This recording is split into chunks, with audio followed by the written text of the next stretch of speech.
Gyvenime pasitaiko situacijų, kuomet netidėliotinai prireikia pinigų, kurių kaip tyčia nėra.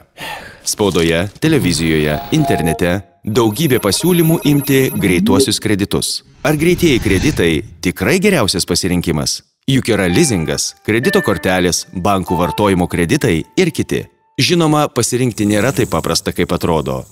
Teikdamos paskolas, greitųjų kreditų įmonės pateikia paskolos mokesčius, lizingo bendrovės prekių pabrangimo koeficientus, bankai akcentuoja metinių palūkanų normą.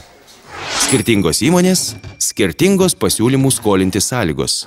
Kaip jas palyginti? Kaip žinoti, kurį kredito teikėją pasirinkti? Sprendimas yra.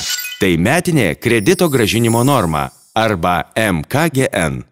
Šis rodiklis leidžia palyginti skirtingus pasiūlymus paskolai gauti. Skaičiuojant metinę kredito grąžinimo normą, įtraukiamos palūkanos, visi su paskolos suteikimu ir administravimu susiję mokesčiai. Ji išreiškiama procentais per metus.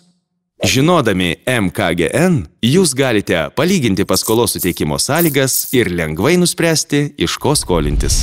Kuo mažesnis MKGN, tuo mažiau mokėsite už paskolą.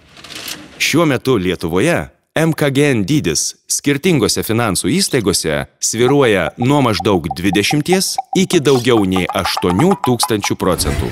Taigi, MKGN leidžia suprasti tikrą pasiskolintų pinigų kainą. Jūs galėsite įvertinti paskolos ėmimo galimybės bei priimti tinkamus sprendimus. Pasiskaičiuoti metinę kredito grąžinimo normą galite ir jūs šiame puslapyje.